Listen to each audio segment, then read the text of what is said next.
बहुत बहुत स्वागत है आप सभी का आपके अपने YouTube channel SPS study point पर। मैं सोनू आप सभी दोस्तों का हार्दिक स्वागत करता हूं।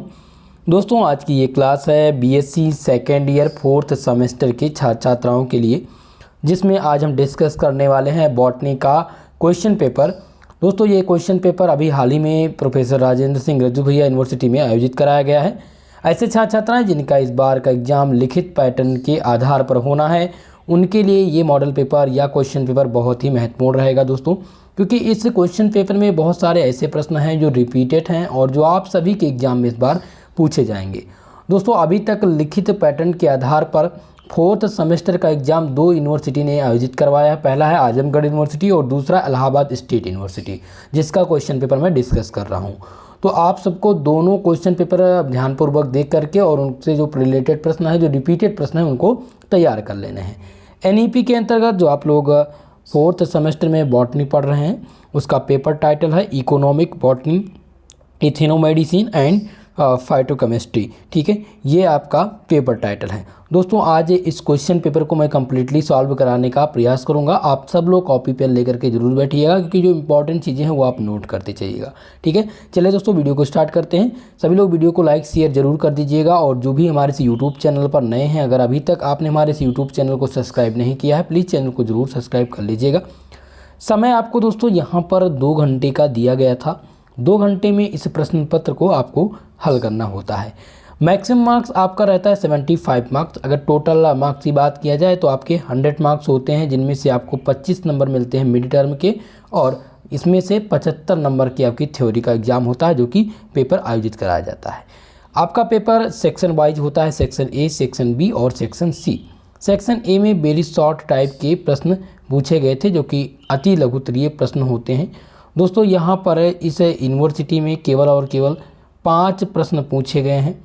ठीक है, यहाँ पर है अटेम्प्ट एनी 3 सब question, each question carry 3 marks in 50 words. ठीक है, यानी कि 50 वर्ड्स में 50 शब्द में आपको इसका आंसर लिखना है, जिनमें से प्रत्येक क्वेश्चन कितने नंबर के रहेंगे, 3 नंबर के रहेंगे, और 3 ही प्रश्न आपको हल करने हैं। लेकिन अगर बात किया जाए अवध यूनिवर्सिटी में या जननायक चंद्रशेखर बलिया यूनिवर्सिटी में, अदर यूनिवर्सिटी में, तो लगभग 10 प्रश्न पूछे जाते हैं वेरी शॉर्ट टाइप क्वेश्चंस के। पहला प्रश्न दोस्तों यहाँ पर पूछा गया था, right botanical names of 6 species, यानी कि 6 स्पाइसिस, यानी किन्हीं 6 मसालों का वनस्पतिक नाम, बोटेनिकल नेम देना है। मसालों का क्या करना है, वनस्पतिक नाम। अब कितने मसालों का पूछा गया है, 6 मसालों का वनस्पतिक नाम पूछा गया था। तो आप बता सकते थे ट्यूमेरिक, जिंजर, ब्लैक कार्डम, या फिर आप बता सकते थे धनिया का, या फिर ग्रीन कार्डम, या फिर ब्लैक पेपर। ठीक है, यानी कि हल्दी, अदरक, काली इलायची, जिसे बड़ी इलायची के नाम से आप लोग जानते होंगे, धनिया, छोटी इलायची, काली मिर्च, इनका आप बोटेनिकल नाम लिख सकते थे। अगर हम यहाँ पर बात करें ट्यूमेरिक, यानी कि जो हल्दी है, ठीक है, अगर हम बात करें हल्दी का बोटेनिकल नाम, तो हल्दी का जो बोटेनिकल नाम है दोस्तों वो है कुरकुमा लौंगा। नोट कर लीजिए, कुरकुमा लौंगा, ये बोटेनिकल नाम है हल्दी का। अगर बात करें यहीं पर, ठीक है, अदरक का बोटेनिकल नाम क्या होगा, तो अदरक का बोटेनिकल नाम जो था वो था जिजीबर ऑफिसिनेल। ये है बोटेनिकल नाम अदरक का। ठीक है, नोट कर लीजिएगा, जिजीबर ऑफिसिनेल। ठीक है, अगर बात करें यहीं पर तीसरा, आपका जो तीसरा है वो काली मिर्च है, माफ़ कीजिएगा, काली इलायची, जिसे आप बड़ी इलायची के नाम से जानते होंगे। तो काली इलायची का या फिर बड़ी इलायची का जो आपका बोटेनिकल नाम है वो क्या होगा, वो हो जाएगा अमोम। नोट कर लीजिएगा, इसका जो बोटेनिकल नाम है वो अमोम कस्टाइटम है।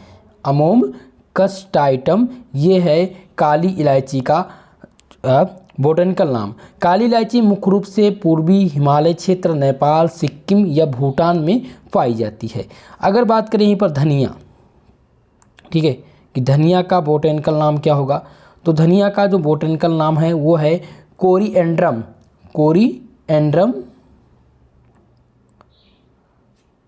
कोरिएंड्रम सटाइबुम। ठीक है, ये किसका दिया गया है, ये है आपका धनिया का बोटेनिकल नेम। अगर बात करें यहीं पर छोटी इलायची जिसे ग्रीन कार्डम कहते हैं, ठीक है। तो छोटी इलायची का बोटैनिकल नाम क्या होगा? तो छोटी इलायची का जो बोटैनिकल नाम है वो है एलिटेरिया। क्या है दोस्तों, नोट कर लीजिएगा, एलिटेरिया। बहुत ही महत्वपूर्ण है और ये ज़रूर पूछा जाएगा, रिपीटेड है। एलिटेरिया ये आपका छोटी इलायची का बोटैनिकल नाम है। अगर यहीं बात करें ब्लैक पेपर यानी कि काली मिर्च जो सबसे इम्पॉर्टेंट है और इस बार आपके एग्ज़ाम में ज़रूर पूछा जाएगा, काली मिर्च का बोटैनिकल डिस्क्रिप्शन पूछा जाएगा। तो इसका जो बोटैनिकल नाम है दोस्तों वो है पाइपर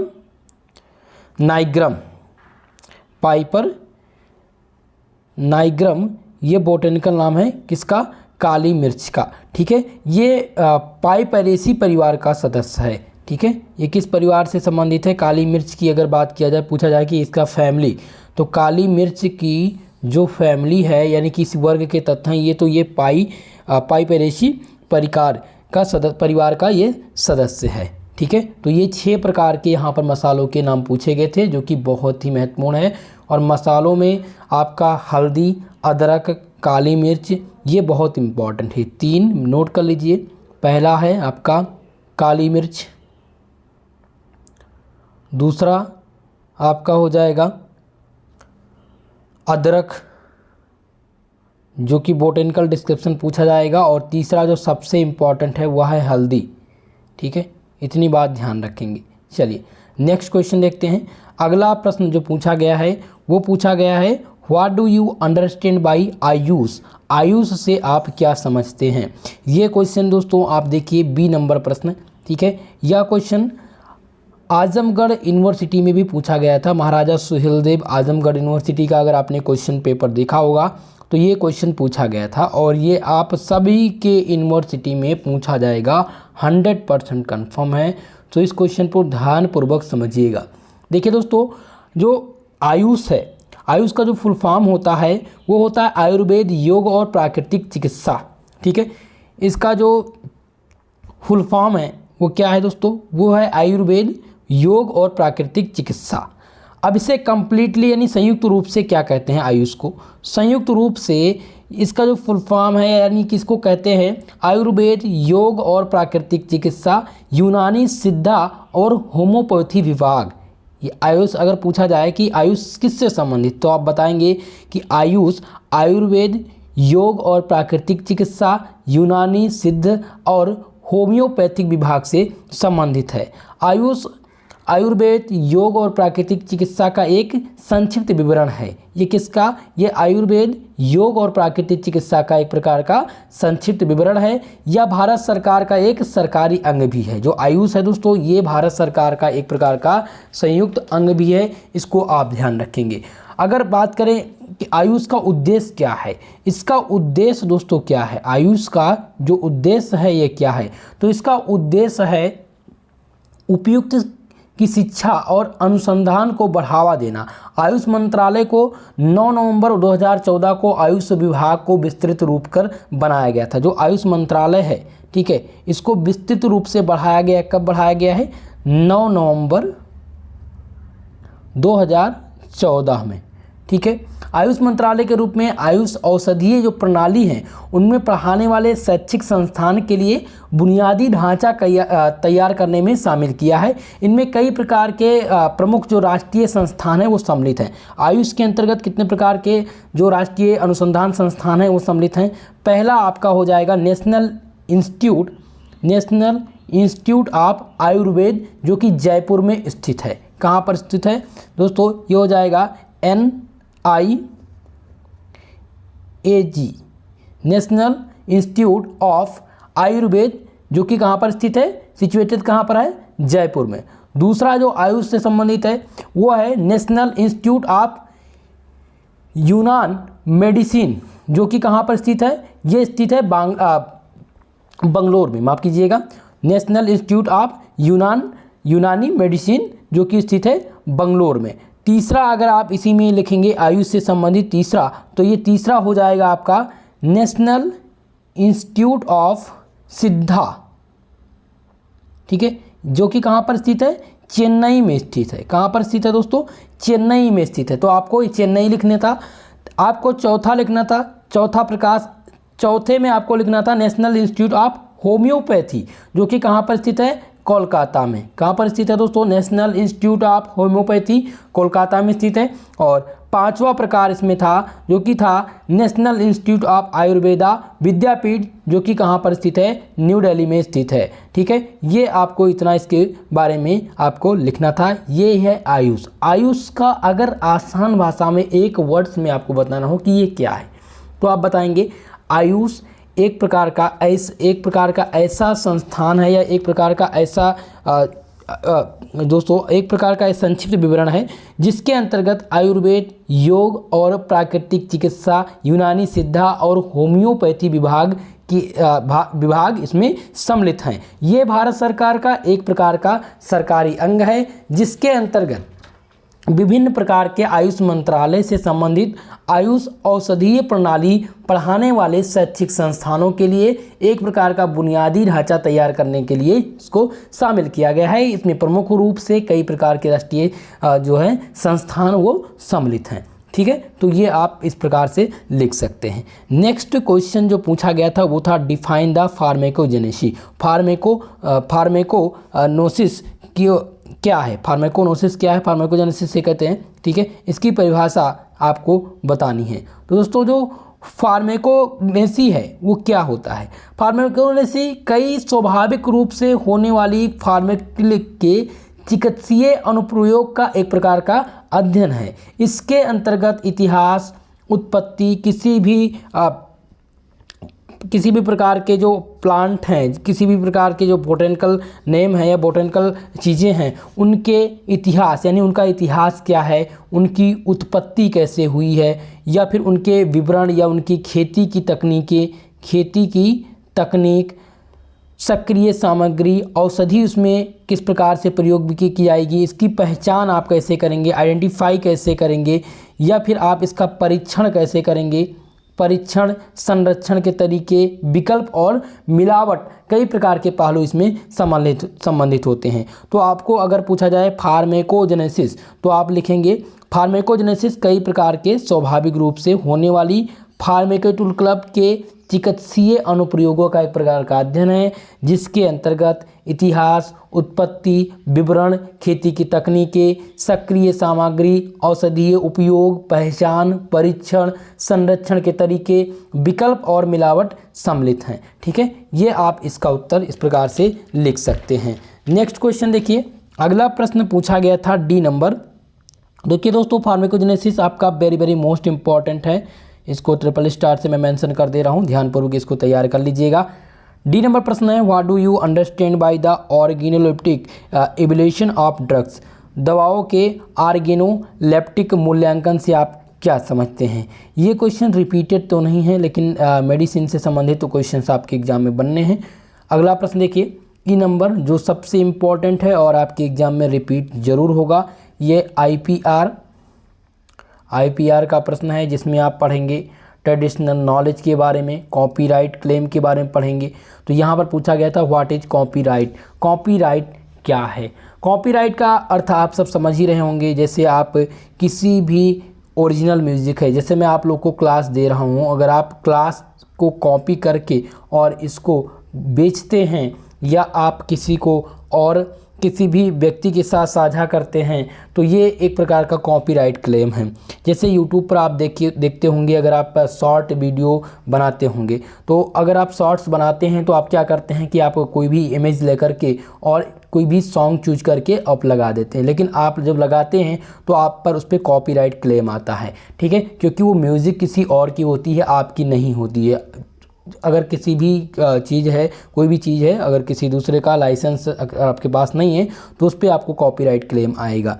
तो कॉपीराइट के बारे में लिख क्या सकते हैं, आप लिख सकते हैं copyright meaning tell us that one can get be excuse right to make a copy on copying of their original work and sell them in the market. यानी कि कॉपीराइट का अर्थ हमें बताता है कि कोई व्यक्ति अपने मूल कार्य की प्रतिलिपि या प्रतियां बनाने में उन्हें बाजार में बेचने का विशेष अधिकार प्राप्त कर सकता है, इसे क्या कहते हैं, इसी को कॉपीराइट कहते हैं। अगर बात करें कॉपीराइट एक्ट कब आया था दोस्तों? कॉपीराइट एक्ट जो पारित हुआ था वो पारित हुआ था 1957 में। कॉपीराइट जो एक्ट आया वो कब आया था? 1957 में आया था। कॉपीराइट क्लेम के कई प्रकार हैं, जिसमें कई प्रकार के पहलू सम्मिलित हैं। जैसे पहला हो गया आपका लिटरेटरी वर्क। लिटरेटरी वर्क में क्या हो गया, जैसे सच एज बुक हो गई, कोई भी बुक है कि जैसे आप हमारी बुक है, ठीक है, आप उसको हमसे चुरा करके और आप बेच रहे हैं, तो एक प्रकार का कॉपीराइट क्लेम मैं आपके ऊपर कर सकता हूं। कोई भी पोएम है, कंप्यूटर वर्क है, म्यूजिकल वर्क है, या फिर आप सिनेमोग्राफी की बात किया जाए, या इसमें साउंड रिकॉर्डर की बात किया जाए, तो ये सब एक प्रकार के कॉपीराइट के पहलू हैं जो कि विभिन्न प्रकार के हैं, जैसा कि आप समझ सकते हैं। ठीक है, तो ये क्वेश्चंस इसमें पूछे गए थे और कॉपीराइट बहुत ही महत्वपूर्ण है आप सभी के लिए। सेक्शन बी की बात किया जाएगा। सेक्शन बी में जो प्रश्न आपके पूछे जाएंगे वो शॉर्ट टाइप के होते हैं, और शॉर्ट टाइप में दोस्तों बहुत ही महत्वपूर्ण होता है, क्योंकि लगभग 36 या 35 नंबर का ये सेक्शन होता है। यहाँ पर देखिए, अटेम्प्ट एनी 4 सब क्वेश्चन, 4 प्रश्न आपको यहाँ से हल करने हैं। ईच सब क्वेश्चन कंटेन 9 मार्क्स, यानी कि 9 नंबर का आपका प्रत्येक क्वेश्चन है, यानी टोटल 36 नंबर का हो गया। आंसर राइटिंग आपको करनी है कितने? 225 वर्ड्स में इसके आंसर आपको लिखने हैं। ठीक है, तो पहला क्वेश्चन देखिए, पहला प्रश्न इसमें पूछा गया है, what are different types of drug adulterations, जिसमें दवाओं का, इसका मतलब क्या होता है, मिलावट होता है। दवाओं में मिलावट के प्रकार का वर्णन कीजिए, ये पूछा गया है। तो इसमें कई प्रकार के मिलावट होते हैं। अब इसके डिफरेंट प्रकार के जो मिलावट हैं उसके बारे में आपको चर्चा करना था। ठीक है, तो यहाँ पर ये क्वेश्चन रिपीटेड हो सकता है, इस बार आपके एग्जाम में बन जाए। ए नंबर प्रश्न आप ध्यान दीजिएगा, ये प्रश्न आप नोट करके इसको तैयार कर लीजिएगा, आपके एग्जाम में आने की संभावना है। बी नंबर प्रश्न जो सबसे इम्पॉर्टेंट है, NMPB, discuss the major function of NMPB, NMPB के मुख्य कार्य को बताइए। बहुत ही महत्वपूर्ण क्वेश्चन है और very very most important repeated प्रश्न है ये आपका। ठीक है, अब NMPB क्या होती है? देखिए दोस्तों, इसका जो फुल फॉर्म होता है वो होता है नेशनल मेडिसिनल प्लांट बोर्ड। क्या होता है दोस्तों? नेशनल, नोट कर लीजिएगा, नेशनल मेडिसिनल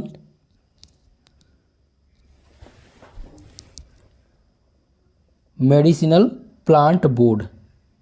ठीक है, ये इसका फुल फॉर्म होता है। National medicinal plant board is working under the ministry of Ayurveda, yoga and नेप्थोग्राफी।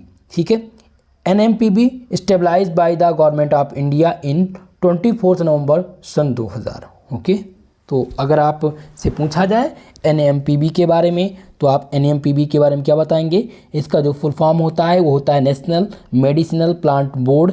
ये वर्क करता है under minister of Ayurveda, yoga and naturopathy के अंतर्गत। ठीक है, NMPB जो स्टेबलाइज किया गया था गवर्नमेंट ऑफ इंडिया के द्वारा, कब किया गया था? 24 नवंबर सन 2000 में ये आयोजित किया गया था। तो इतना आप इसके बारे में लिख सकते हैं। ओके, यहाँ पर फिलहाल फंक्शन के बारे में, इसके मुख्य कार्य के बारे में बताना था, तो आप आयुर्वेद से संबंधित, योग से संबंधित इसके बारे में आप लिख सकते हैं। तो यह भी आपका question very very most important है और रिपीटेड प्रश्न है, ध्यान दीजिएगा। अगला प्रश्न दोस्तों, right A short note on TIFAC। TIFAC बहुत ही महत्वपूर्ण क्वेश्चन है और इस बार आपके एग्जाम में 100% आने वाला है। 2 यूनिवर्सिटी एग्जाम करवाए लिखित पैटर्न पर और ये पूछा जा चुका है दोस्तों, और इस बार ज़रूर पूछा जाएगा। TIFAC क्या होता है? इसका जो फुल फॉर्म होता है वो होता है technology information forecasting and assignment council, जिसे हिंदी में कहते हैं प्रौद्योगिकी सूचना पूर्व अनुमान और मूल्यांकन परिषद कहते हैं।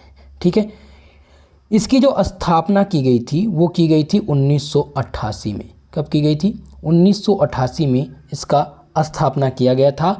बहुत ही महत्वपूर्ण है TIFAC दोस्तों।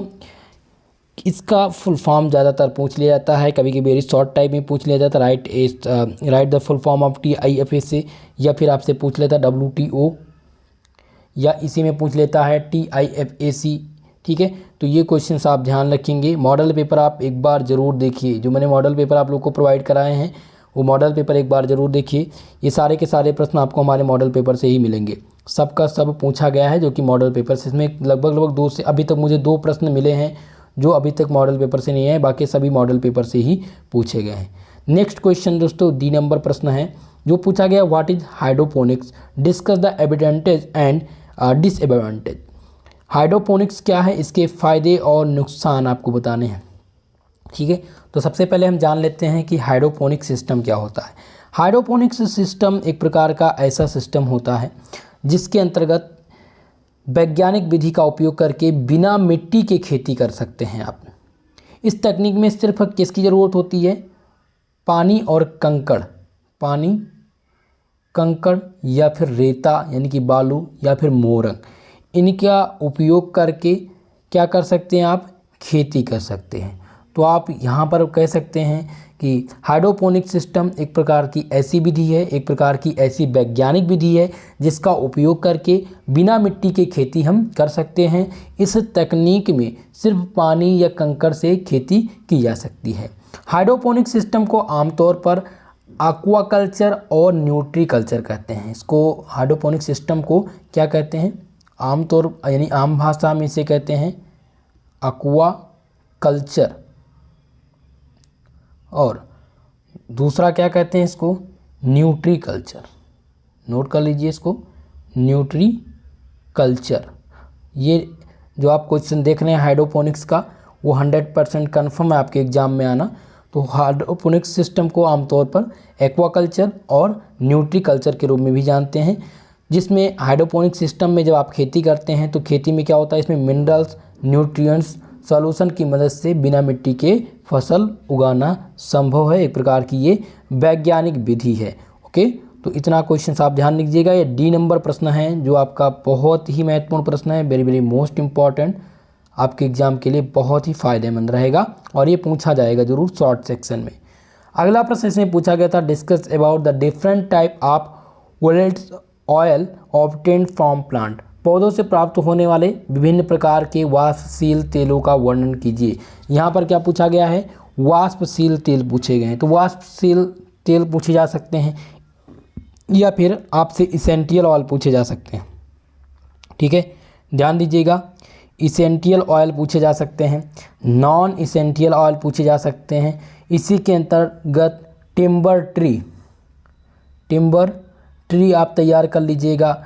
ठीक है, रबर ट्री के बारे में पूछा जाता है, इंडियन रबर ट्री, ध्यान दे दीजिएगा, तैयार करके जाइएगा रबर ट्री, जो बहुत ही महत्वपूर्ण है। तो यहाँ पर पूछा क्या गया है, यहाँ पर आपसे पूछा गया है वाष्पशील तेल। वाष्पशील में आपका जो शामिल है वो पेपरमिंट तेल है, पेपरमिंट का तेल, या फिर ऑरेंज का, संतरे का तेल। ठीक है, इस प्रकार के ये सब जो तेल हैं ये सब क्या हैं दोस्तों, ये वाष्पशील तेल हैं। तो यहाँ पर 1-2 प्रकार के बारे में आपको बताना था और वाष्पशील तेल के बारे में पूछा जाएगा। इस बार इसेंशियल ऑयल बहुत ही महत्वपूर्ण है, और टिम्बर रबर ट्री, ठीक है, फाइबर टिम्बर, ये जरूर आप तैयार करके जाएगा, बहुत ही महत्वपूर्ण है। अगला प्रश्न देखिए, नेक्स्ट प्रश्न इसमें पूछा गया है F number, discuss the domestication of crop plant. फसलों में वर्चस्व डिमास्टेक्शन का वर्णन कीजिए। दोस्तों ये भी क्वेश्चन रिपीटेड हैं और इस बार आपके एग्जाम में पूछे जा सकते हैं, आपके लिए इंपॉर्टेंट है, ध्यान से इस क्वेश्चन को जरूर तैयार कर लीजिएगा, वेरी मोस्ट इंपॉर्टेंट।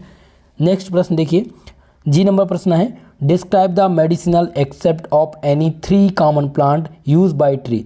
जनजातियों द्वारा प्रयोग में लाई जाने वाले किन्हीं 3 पौधों के औषधीय गुण के बारे में वर्णन कीजिए। अब यहाँ पर मेडिसिनल एक्सेप्ट पूछा गया है।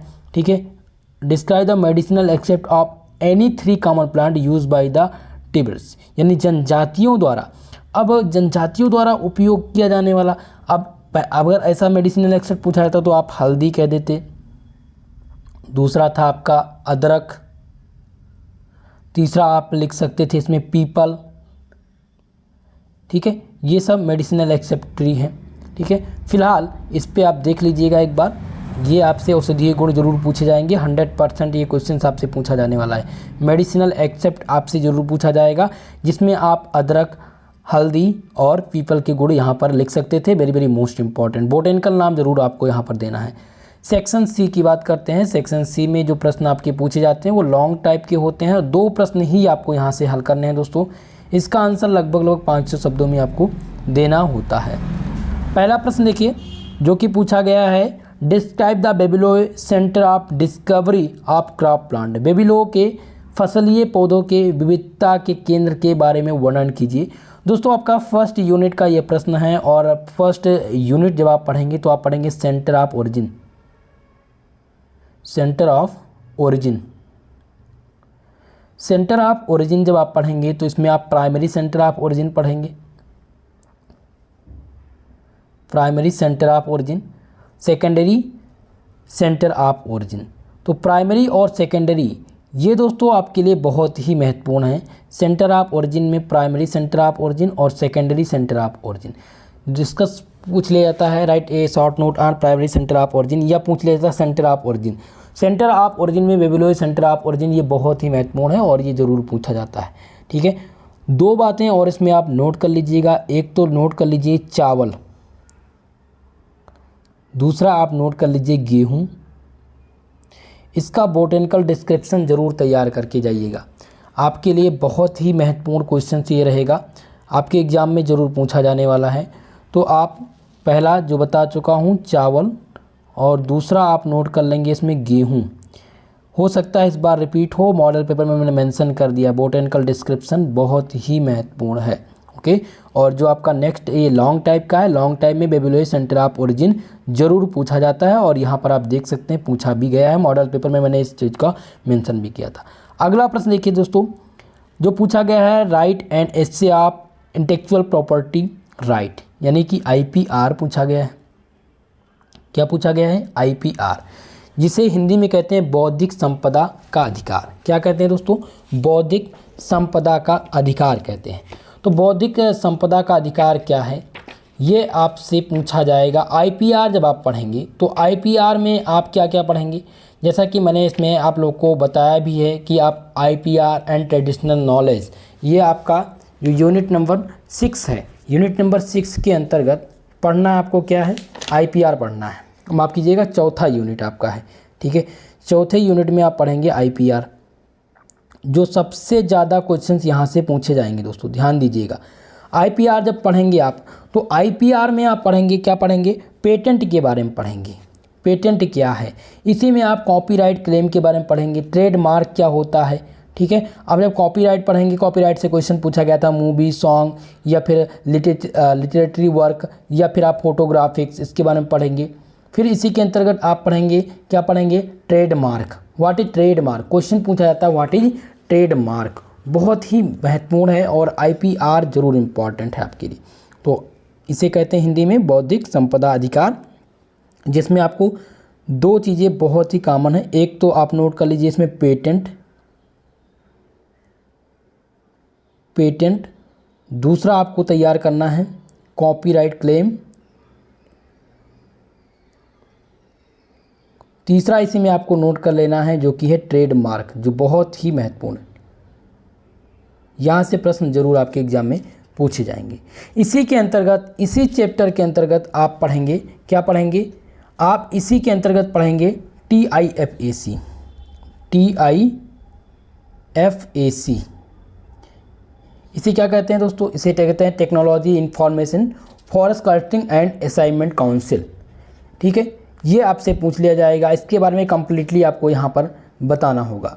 कॉपीराइट के बारे में पढ़ेंगे, कॉपीराइट का जो मुख्य मुद्दा है वो क्या है, सर्टेन जो इंक्रीमेंट होता है कॉपीराइट में वो पूछा जाता है, तो वो भी आपको लिखना होता है। दूसरा इसमें आप पढ़ेंगे ट्रेडमार्क, जैसा कि मैंने आप लोग को बताया ट्रेडमार्क के बारे में। फिर आप इसी में पढ़ेंगे WTO, जो बहुत ही महत्वपूर्ण है, जो सबसे महत्वपूर्ण है वो है WTO। WTO का फुल फॉर्म क्या होता है? वर्ल्ड ट्रेड ऑर्गेनाइजेशन, एक प्रकार का विश्व व्यापार संगठन होता है, जो कि बहुत ही महत्वपूर्ण है। इसी में आप पढ़ेंगे TRIPS। ये क्या है? ये trade related except of intellectual property right, ठीक है, ये भी आपसे पूछ लिया जाता है। या आपसे इसी में क्वेश्चन पूछ लिया जाता है WIPO, जिसे वर्ल्ड इंटेलेक्चुअल प्रॉपर्टी ऑर्गेनाइजेशन के नाम से जानते हैं। बहुत ही महत्वपूर्ण क्वेश्चन है और ये आपसे पूछा जाएगा। ओके, तो इतने प्रश्न को आपको यहाँ पर तैयार करना है IPR एंड ट्रेडमार्क से, ठीक है। नेक्स्ट आपको इसमें क्या पूछा जाएगा, ये आपके लिए इंपॉर्टेंट है, वेरी वेरी मोस्ट इंपॉर्टेंट दोस्तों, ध्यान दीजिएगा। नेक्स्ट क्वेश्चन है what are active and inert constituents of drug, mention any 5 important drugs plant. दवाओं से सक्रिय और निष्क्रिय घटक, दवाओं के सक्रिय और निष्क्रिय घटक क्या हैं और किन्हीं 5 औषधीय पौधों के बारे में वर्णन कीजिए। तो औषधि प्लांट कौन कौन से हैं? पहला तो आपका इसमें हो जाता है प्लांट, पूछा गया पौधा, जिसमें आपका पहला आ जाएगा अदरक, दूसरा आपका शामिल हो जाएगा हल्दी, तीसरा आपका हो जाएगा दोस्तों पीपल। पीपल का आप यहाँ पर ट्री नहीं पूछा गया है, पौधा पूछा गया है, तो आप यहाँ पर काली मिर्च भी मेंशन कर सकते हैं, इलायची भी मेंशन कर सकते हैं, ठीक है। तो ये सभी एक प्रकार के क्या हैं, औषधि हैं। और यहाँ पर गिलोय भी आप शामिल कर सकते हैं, ठीक है। तो इनके बारे में आपको बताना है, बहुत ही महत्वपूर्ण प्रश्न है और वेरी वेरी मोस्ट इम्पॉर्टेंट। इसमें आप एलोवेरा भी शामिल कर सकते हैं, ठीक है। अगर यहाँ पर पूछा गया है तो आप पहला लिखेंगे अदरक, नोट कर लीजिए अदरक, दूसरा आप नोट कर लीजिए हल्दी, तीसरा आप नोट करेंगे गिलोय, चौथा आपका हो जाएगा एलोवेरा और पांचवा आप इसमें काली मिर्च भी मेंशन कर सकते हैं, ठीक है। तो ये आपके लिए इम्पॉर्टेंट है। अगला प्रश्न देखिए, discuss any account of fibre yielding plant. दोस्तों मैंने डिस्कस किया था timber yielding plants and fibre yielding plants और रबर ट्री। तो यहाँ पर ये 3 इंपॉर्टेंट हैं, इन तीनों में से एक पूछा जाएगा और अभी तक तो रिपीट हुआ है फाइबर इल्डिंग प्लांट, तो यहाँ पर फाइबर इल्डिंग प्लांट रिपीट हुआ है और इस बार टिम्बर इल्डिंग प्लांट ज़रूर तैयार करके जाइएगा, आपके लिए बहुत ही महत्वपूर्ण है दोस्तों।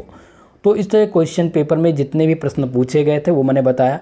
लगभग दोस्तों मॉडल पेपर की बात करें अगर हम, तो मॉडल पेपर से जो हमने मॉडल पेपर दिया था वहाँ से लगभग 85% क्वेश्चन पूछे गए, क्योंकि इसमें लगभग 3 से 4 प्रश्न ही ऐसे हैं जो हमारे मॉडल पेपर से नहीं आए हैं, बाकी सभी प्रश्न मॉडल पेपर से ही पूछे गए हैं। तो दोस्तों आप सब लोग इस क्वेश्चन पेपर को कम्प्लीटली सॉल्व कर लीजिएगा। इसके अलावा जो मॉडल पेपर हमने दिया है, जो इम्पॉर्टेंट क्वेश्चन बताए हैं, जो 15 मेन इंपॉर्टेंट टॉपिक्स बताए हैं, उनको आप तैयार कर लीजिएगा। 100% मार्क्स आपको मिलेगा, ये मेरी गारंटी है। अगर आप मेरे सभी क्लासेस को देख चुके हैं और उन जो मैं बता चुका हूँ वो तैयार कर लिए हैं, तो निश्चित रूप से क्वेश्चंस आपको पेपर में यहीं से मिलेंगे। दोस्तों आप सबसे मेरा रिक्वेस्ट है, अगर आप हमारे इस वीडियो को देख चुके हैं, अगर आपको लगता है ये वीडियो हमारे लिए बहुत ही इंपॉर्टेंट है, प्लीज़ वीडियो को लाइक ज़रूर कर दीजिएगा। और अगर अभी तक हमारे इस YouTube चैनल को सब्सक्राइब आपने नहीं किया है तो प्लीज़ आपसे रिक्वेस्ट है, चैनल को ज़रूर सब्सक्राइब कर लीजिएगा। इस क्लास का PDF आपको टेलीग्राम चैनल पर दिया जाएगा। टेलीग्राम चैनल का लिंक डिस्क्रिप्शन बॉक्स में है, या आप सर्च कर लीजिए SPS स्टडी पॉइंट, आपको वहाँ से ये मिल जाएगा, ठीक है। तो दोस्तों आज के लिए बस इतना ही, मिलते हैं नेक्स्ट वीडियो में, तब तक के लिए जय हिंद जय भारत।